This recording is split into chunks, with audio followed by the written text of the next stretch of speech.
Il y a essentiellement 3 points à l'ordre du jour. Le premier, et ce sont des points à l'ordre du jour sous forme de questions. La première question est: d'où venons-nous et où en sommes-nous aujourd'hui? Et ça, c'est Pierre Géraud qui va développer ça dans un instant. La deuxième question, qu'avons-nous appris jusqu'à ce jour? Et ça va être développé par l'équipe qui travaille au day-to-day et qui se présentera tout à l'heure. Et la troisième question, c'est: avec tout cela, où allons-nous? Voilà le programme. Et je vais immédiatement, je m'en réjouis, passer la parole à Pierre Géraud. Et comme on dit chez le mariage de Mademoiselle Beulemans, vous avez la parole. Alors, d'où venons-nous? Nous sommes partis il y a déjà plus d'un an, même plus que ça, d'une demande d'installer à Bruxelles une prochaine session du Parlement mondial des religions, qui est donc une initiative autour de Chicago. Nous avions eu des budgets qui nous avaient été proposés, qui étaient relativement importants pour un événement, je dirais, un événement un peu flash, qui devait se tenir en 2014, et où tout le monde se retrouverait comme dans les différentes réunions des différents parlements de religion qui se sont tenus, essentiellement depuis 1993. Nous nous trouvions devant un très gros budget. Le budget était estimé à peu près 7 800 000 euros, ce qui était une somme considérable. Et la crise étant là, nous avons dû rapidement quand même réaliser que nous ne pourrions jamais atteindre ces montants. Et nous avons dit à nos amis américains, dont nous nous sommes séparés en très long terme, nous avons dit que nous devrions continuer un peu dans une logique peut-être plus européenne que nous avions détectée au fur et à mesure des travaux que nous avions amorcés. C'était plus modeste, mais c'était peut-être un travail beaucoup plus en profondeur, grâce à ce que nous avions détecté dans ce qu'on appelait la campagne d'écoute, la listening campaign que nous avons initiée donc en mars, je crois, en juin de l'année dernière, que nous terminerons maintenant en mars. Le rapport sera publié avec l'appui de la Fondation Roi-Baudouin à l'automne, au début de l'automne de cette année-ci. Notre objectif est, ayant perçu le malaise qu'il y a dans notre société, malaise qui se travestit souvent sous des dehors religieux, mais il y a c'est souvent un travestissement de malaise. Il y a un malaise peut-être plus profond, qui est un malaise de relations sociales dans notre société, et ça, nous l'avons touché du doigt en allant interroger non pas des structures qui se trouvent au sommet de la construction sociale, mais qui sont à la base. Donc nous avons été systématiquement interroger les personnes qui sont à la base de notre tissu social, pour savoir quelle est effectivement leur façon de voir, quelles sont leurs convictions profondes, qu'est-ce qui est l'axe de leur vie, etc. Et nous avons donc fait des interviews nombreux. Vous avez dans les slides qui vous seront présentés tout à l'heure, mais ça c'est Laurent qui s'en occupera, et l'équipe, parce qu'eux ont été sur le terrain et ils en parleront beaucoup mieux que moi. Vous verrez comment on a procédé. Où en sommes-nous maintenant, donc, aujourd'hui? La campagne, nous avons obtenu un financement qui couvre la totalité de la campagne d'écoute. Donc la phase 1 de notre projet est couverte et nous n'avons pas d'inquiétude financière à avoir à ce sujet. Nous avons pu travailler, grâce à la vigilance de tous, à, je dirais, vraiment budget réduit. Donc, ce qui nous permet évidemment de boucler avec les fonds que nous avons pu récolter. Nous nous trouvons donc à la veille, nous devons faire le bilan de ce message que vous édissez pour le mois d'octobre, la publication. Nous devons dès à présent enclencher l'étape suivante. Nous ne pouvons pas avoir, je dirais, une rupture de charge, parce que il y a une tension qui se crée, il y a un mouvement, il y a des personnes que nous avons vues, que nous avons interpellées, et qui vont nous dire très rapidement, mais vous allez où, vous en êtes où, que faites-vous, et nous devons pouvoir leur répondre. Alors cette réponse-là va nous être donnée tout à l'heure par l'équipe, faisant le point ici, et puis Laurent, qui nous a rejoint récemment, va nous tracer, je crois, les perspectives d'avenir telles que nous les entrevoyons aujourd'hui. Sachant que dans cette démarche, il y a au fond deux principes qui nous disent. C'est une grande humilité par rapport à ce que nous découvrons et que nous devons respecter, et une grande flexibilité par rapport à ce que nous prévoyons. Nous ne sommes pas des gens de système, nous sommes des gens, des réalistes. On nous le reproche parfois, mais non, nous voulons vraiment coller à la réalité du terrain et construire une structure de dialogue et surtout une structure de respect entre les différentes convictions qui font le tissu de notre société. Merci beaucoup Pierre et Bobin. Je voudrais rapidement reprendre les objectifs effectivement de ce projet. Avant de passer la parole à ceux qui l'ont réalisé jusqu'à présent, qui sont les trois jeunes ici extrêmement talentueux. Avant de leur passer la parole, les objectifs du projet. C'est vraiment de favoriser le dialogue interconvictionnel. Et en ce sens, c'est une évolution par rapport au projet initial, qui était beaucoup plus focalisé sur le dialogue interreligieux. Lorsqu'on dit interconvictionnel, c'est-à-dire que l'on y étend également à ceux qui n'ont pas de religion, qui ne croient pas en Dieu, ou qui croient en toute autre chose, peu importe. Donc on est ouvert vraiment à toute personne, quelle qu'elle soit, avec des convictions religieuses ou pas, mais je pense que tout le monde, on peut le dire, a des convictions. Ça, c'est un premier point. Le deuxième point qui ressort de cela, c'est de dire aussi que nous voulons favoriser la coopération entre toutes les organisations qui sont de près ou de loin mêlées à des questions convictionnelles. C'est très important aujourd'hui. Pourquoi ? Parce que ce qui va ressortir, comme le diront les personnes qui ont travaillé sur la Listening Campaign, il y a finalement assez peu de collaboration, il y a assez peu de partage de bonnes pratiques entre les organisations qui travaillent dans ce secteur. Donc, stimuler leur collaboration est quelque chose de très important et qui va favoriser, bien sûr, alors le dialogue interconvictionnel. Tout cela pour évidemment favoriser la cohésion sociale, qui nous paraît évidemment un enjeu fondamental. Donc ça, c'est pour vous donner un peu les grandes orientations de notre projet. Je pense qu'il y a aussi derrière le dialogue interconvictionnel une question très importante. C'est celle du sécularisme dans nos sociétés, qui mène, je vais dire, à des tensions également. On a peut-être d'un côté certains fondamentalismes religieux qui peuvent poser problème, mais on pourrait dire aussi que le sécularisme, lorsqu'il pousse les gens à avoir peur d'exprimer leurs convictions en public, peut aussi poser problème. Et on le verra, c'est une des problématiques qui ressort fortement de la Listening Campaign.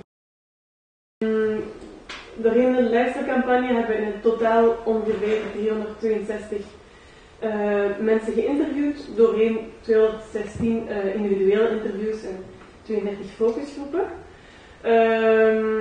Daarbij hebben we eigenlijk een waaier aan levensovertuigingen bereikt, volgens de vertegenwoordiging in het land. We hebben daar ook aandacht besteed aan het interviewen van niet-gelovigen, vooral via de burgermaatschappij en ook aan de atheïsten. Op geografisch vlak hebben we ons dus vooral geconcentreerd op Brussel en dan in mindere mate op België, dus Wallonië en Vlaanderen en op het internationaal niveau. En dan hebben we ook voor proberen te zorgen om een gelijke vertegenwoordiging tussen vrouwen en mannen te garanderen. En hebben we ook een speciale plaats gereserveerd eigenlijk voor jongeren, ongeveer 1/4 van de interviews en focusgroepen. Moi, je vais vous parler plus précisément en fait de l'approche que nous avons adoptée, donc de cette approche bottom-up. Qu'est-ce qu'on entend par là ? On entend par là l'idée de partir de la base pour voir qu'est-ce que le terrain réclame. Parce que le dialogue interreligieux est souvent perçu soit comme étant une tentative lénifiante, on cherche à fraterniser sans qu'il en ressorte grand-chose, soit finalement quelque chose qui n'est vraiment relevant que pour les élites, notamment intellectuelles. Nous, ce qu'on s'est dit, on ne va pas définir le dialogue en ces termes-là, on va définir le dialogue en termes de besoin. Quel est le besoin du terrain? Donc vraiment, partir de la base pour aboutir au dialogue et pas définir le dialogue a priori et ensuite aller à la base. Dans notre approche aussi, on a mis l'accent sur le facteur temporel. Donner le temps aux gens de s'exprimer. Parce que la question convictionnelle, c'est une question qui, d'office, génère de la méfiance. En donnant aux personnes l'occasion de pouvoir revenir sur ce qu'elles ont dit, de préciser leurs pensées, d'aller au fond des choses, on les met dans une situation qui les met déjà à l'aise. Et enfin, la question de l'identité comme point de départ de l'interview. À savoir que pour nous, les interviews, le point central des interviews n'a jamais été le dialogue interreligieux, interconvictionnel en soi. Le point focal de l'interview, c'est toujours la personne. C'est toujours sa subjectivité. Je me souviens d'une interview d'une personne qui a commencé en disant « Mais qu'est-ce que j'ai d'intéressant à dire ?» Je lui ai répondu « Mais parlez-moi de vous. Ça, c'est intéressant. » Et ça permet de poser un contexte qui rend la personne ensuite apte à vraiment phraser sa conviction sur le dialogue interconvictionnel.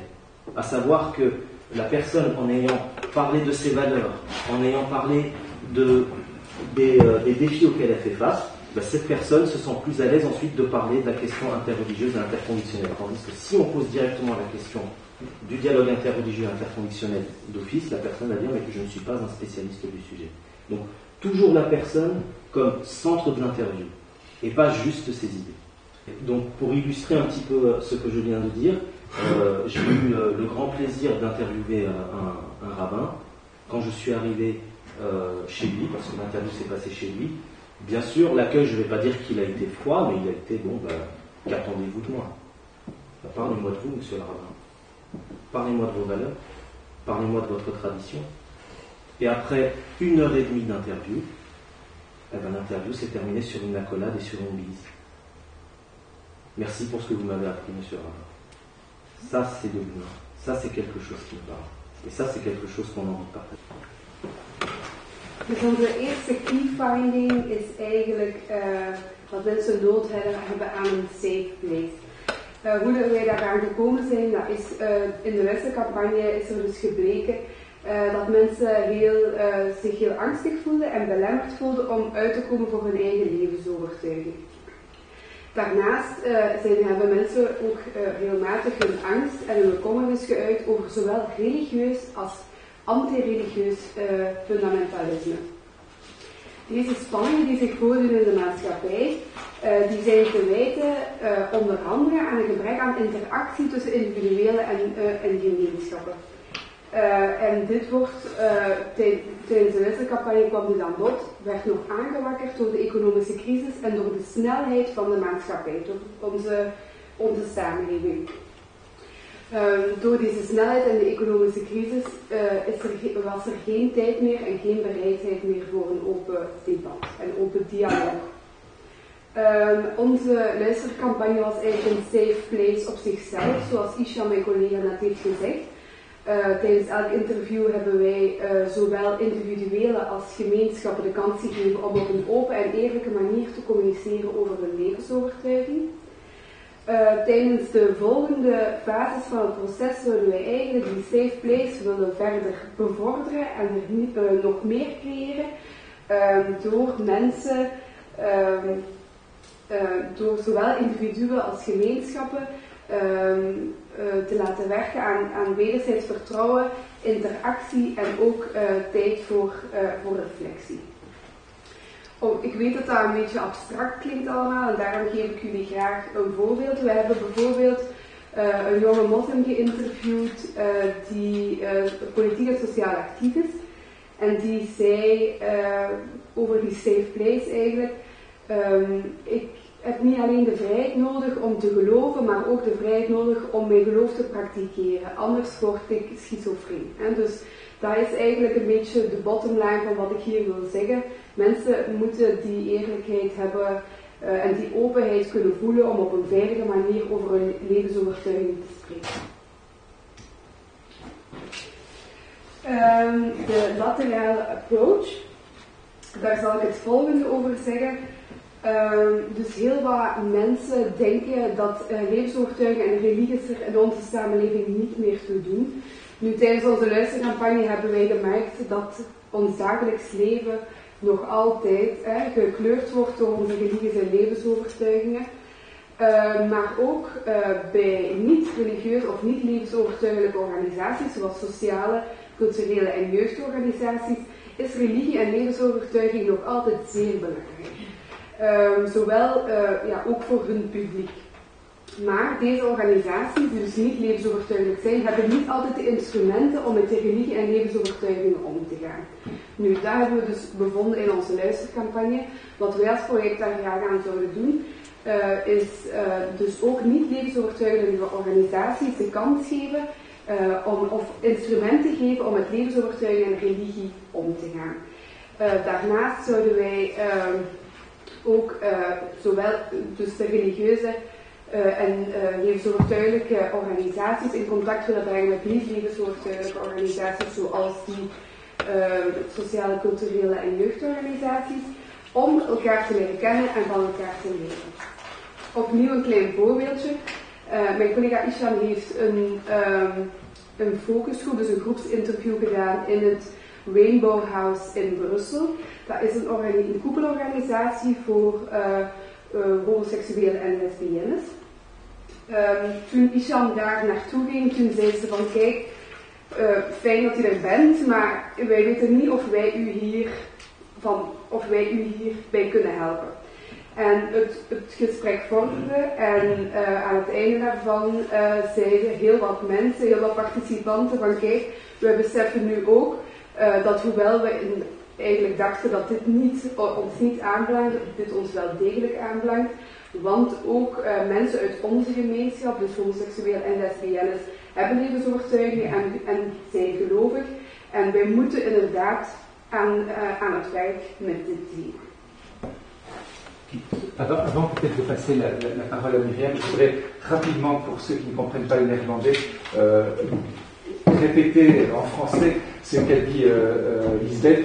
Donc, deux des points importants qui ressortent de cette campagne à ce stade, c'est effectivement l'idée que pour pouvoir parler de ses convictions, il faut pouvoir le faire dans un environnement que l'on appelle safe place. Donc un environnement où on se sent en sécurité, on se sent reconnu, accueilli. Et donc ça c'est vraiment quelque chose qui traverse tout ce que nous avons fait et tout ce qui va être fait dans le futur. C'est chaque fois d'avoir des activités qui permettent de se sentir en sécurité pour parler de ses convictions. Ça c'est le premier point. Le deuxième point, c'est effectivement qu'il ne faudrait pas croire que seulement les organisations religieuses ou convictionnelles sont intéressées par le dialogue, mais que également des organisations qui n'ont rien à voir avec, comme par exemple l'organisation qu'a visité Hicham, le Rainbow Organisation, donc, qui est une coupole de toutes les organisations homosexuelles, lesbiennes, etc., qui disait au départ, mais qu'est-ce qu'on peut vous dire, nous, sur le dialogue interconvictionnel? Et finalement, au bout de l'interview, elles se sont rendues compte, mais finalement, nos membres ont probablement des tas de questions par rapport à leurs propres convictions et leur sexualité, et nous, en tant que coupole fédératrice, qu'est-ce que nous avons à leur offrir pour faciliter ce dialogue avec des personnes d'autres convictions, etc., ou par rapport à elles-mêmes. Donc c'est cette idée que vraiment toutes les associations peuvent être potentiellement intéressées par la démarche de ce projet.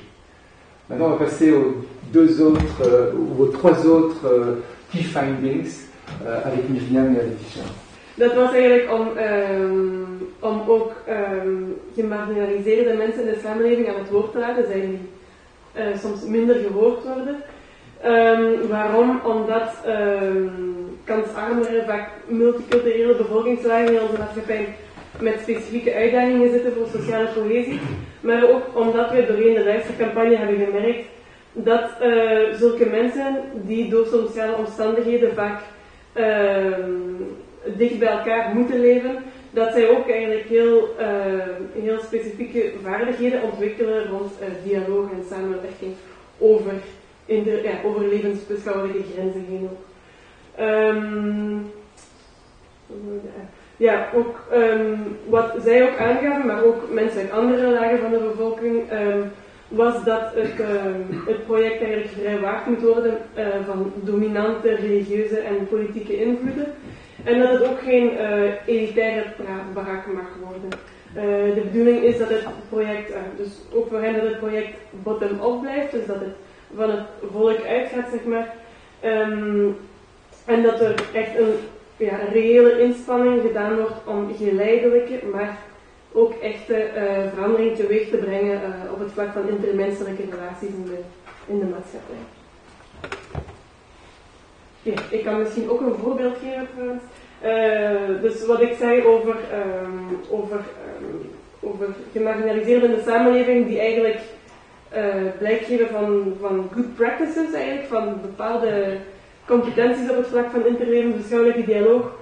Zo hadden we een focusgroep met een groep vrouwelijke asielzoekers in een asielcentrum in Vlaanderen, waarin een moslimvrouw getuigde dat eigenlijk bij de dood van haar moeder in het centrum dat een groep van medebewoners een interlevensbeschouwelijke viering had georganiseerd. Dus eigenlijk buiten de toestemming van de organisatie omdat zij zich daar liever ver van weghielden, maar dus eigenlijk samen een interlevensbeschouwelijke viering hadden gegeven voor die overleden moslimmoeder. En dat, ik vond dat wel een strafvoorbeeld. Voilà. Avant peut-être de passer la parole à Hichem, donc en quelques mots ce qu'a dit Myriam. Donc effectivement il est ressorti vraiment de toute la campagne jusqu'à présent cette volonté de toutes les personnes interrogées de faire en sorte que tout le monde soit écouté et que ce projet, le dialogue interconvictionnel, ne reste pas dans les hautes sphères, mais touche vraiment les gens à tous les niveaux. Et en ce sens, c'est vraiment fondamental de donner la parole aux gens qui sont parfois exclus de ce type de dialogue et de montrer aussi à quel point souvent c'est là aussi qu'on trouve des exemples extrêmement parlants. Et donc Myriam évoquait cet exemple de l'enterrement d'une dame musulmane et pour lesquels tous les habitants du quartier alors avaient organisé une fête interconvictionnelle. Dans un centre de demandeurs d'asile. Dans un centre de demandeurs d'asile, effectivement. Et donc là, on voit bien que cela vit, alors que parfois ce type d'événement n'est pas promu par les instances plus formelles à un plus haut niveau. Les voiceless ont bien sûr tenu une place importante, mais les jeunes ont aussi tenu une place très importante lors de cette listening campaign. Alors la première chose qu'on a constatée, c'est qu'on devait faire une distinction entre les constats de terrain qu'on faisait dans les écoles et en dehors des écoles. Dans les écoles, le constat est plutôt triste. Pour le dire vraiment de manière assez crue, le dialogue interconvictionnel dans les écoles aujourd'hui ne fonctionne pas. Tout simplement pas. C'est ce qui est vraiment ressorti de toutes les interviews qu'on a eues avec les jeunes et avec les professeurs. On n'y arrive tout simplement pas. Pourquoi ? Parce que le concept de dialogue interconvictionnel n'est pas clair dans la tête des professeurs. N'étant pas clair dans la tête des professeurs, il ne peut pas l'être dans la tête des élèves. Et alors on aboutit finalement à des rencontres qui sont certes interconvictionnelles, mais qui se terminent systématiquement sur un amalgame de sentiments divers. Quand on demande aux élèves qu'avez-vous ressenti, de la curiosité, aussi un malaise, de la colère, mais aussi un petit peu d'amusement, à certains moments, donc un véritable amalgame de sentiments. D'autre part, dans les écoles se posent de plus en plus des problèmes de type communautariste ou fondamentaliste. Les professeurs nous parlent de plus en plus du problème du fondamentalisme. Comment est-ce que le professeur se retrouve démuni face à des discours fondamentalistes ? Et dans les phénomènes communautaristes, un petit peu cette tendance à dire tiens, tu es musulman, alors tu vas au cours de religion islamique. Mais si tu vas pas au cours de religion islamique, c'est que tu n'es pas musulman, tu n'es pas vraiment comme nous. Et puis le cours de morale non confessionnelle, qu'est-ce que c'est ? C'est le cours de religion des athées en fait, c'est ça. Donc vraiment une confusion à ce niveau-là qui crée des frustrations communautaires au sein des écoles. En dehors des écoles, on a pu constater chez les jeunes déjà une volonté de participer au débat. Les jeunes nous disent constamment arrêtez de considérer qu'il y a le monde des adultes et le monde des jeunes. Nous les jeunes, nous ne formons pas une communauté à part. Nous faisons partie de la société et nous souhaitons y contribuer. Et on trouve chez eux un formidable enthousiasme, mais on trouve aussi une tendance à vouloir des résultats trop rapidement, des résultats quasi immédiats. Lors de mes interviews, des groupes de discussion que j'ai eus, souvent les jeunes me disaient « Mais monsieur, à quoi ça sert ce qu'on va faire là ?» Et ils n'arrivent pas à faire la distinction entre régler un problème et contribuer à régler un problème. Et ça, c'est vraiment quelque chose qui est ressorti de nos interviews et de nos groupes de discussion et sur lesquels on va se baser pour pouvoir créer, on en parlera un petit peu plus tard, pour pouvoir créer des activités à l'intention des jeunes. Et enfin, j'ai eu la chance de faire un groupe de discussion avec un cote à projet à Louvain-la-Neuve qui s'appelle le cote Capharnaüm, et qui sont vraiment des jeunes qui ont entre 19 et 23 ans et qui sont pleins de bonne volonté en matière interconvictionnelle. Ils ont organisé, rien que cette année, je crois qu'ils ont organisé 4 ou 5 rencontres interconvictionnelles sur différents sujets, mais ils éprouvent des difficultés. Ils m'ont dit clairement, on aimerait avoir des structures aînées qui puissent quelque part nous prendre par la main et nous amener déjà à avoir accès à des personnes qu'on ne connaît pas. Ils m'ont dit on cherche un rabbin depuis X temps mais on n'arrive pas à le trouver, alors que nous dans notre base de données, comme j'ai dit tout à l'heure, on a rencontré des rabbins qui auraient pu les aider. Et d'autre part, même pour l'organisation d'événements, ils n'ont pas forcément les outils et l'expérience nécessaires, et ils nous ont dit qu'il manque des structures de dialogue interconvictionnel plus expérimentées avec des personnes plus âgées qui auraient pu nous aider. Et ça, c'est vraiment clairement quelque chose qui manque. Voor het laatste punt wil ik graag inpikken op wat Ichem daarnet zei, omdat er doorheen de luistercampagne duidelijk werd dat er eigenlijk een gebrek is aan inspirerende voorbeelden, inspirerende initiatieven op het vlak van interlevensbeschouwelijke dialoog en sociaal engagement, of tenminste dat die niet duidelijk zichtbaar zijn. Zo inderdaad gaven verschillende jongeren, en dan vooral migrantenjongeren aan, dat zij nood hebben aan rolmodellen, oudere rolmodellen, die hun eigenlijk richting kunnen geven in hun opgroeien. Maar inderdaad ook volwassen individuen en organisaties die te kennen gaven eigenlijk dat ze weinig weet hebben van inspirerende initiatieven rond interlevensbeschouwelijke dialoog en van levensbeschouwelijke organisaties die geïnteresseerd zijn in dialoog. Wat wij dus graag met het project willen doen vanaf de volgende fase is eigenlijk een netwerk opzetten met zulke organisaties en samenwerking eigenlijk tussen hen proberen te bevorderen. Ook doorheen het hele proces van activiteiten willen we eigenlijk ook meer zichtbaarheid geven aan inspirerende initiatieven, aan rolmodellen, om dan ook bij het slotevenement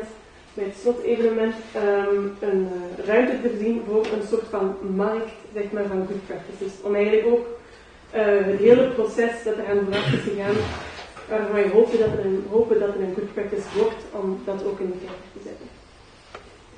Parfait. Merci Myriam. Donc en quelques mots, ce qu'a partagé Myriam, c'est vraiment cette importance au travers de la Listening Campaign, ce besoin de partager les bonnes pratiques, d'une part, et cette demande à la fois des jeunes et des moins jeunes de plus de guidance, d'avoir un accès à des rôles modèles dans le domaine convictionnel ou interconvictionnel.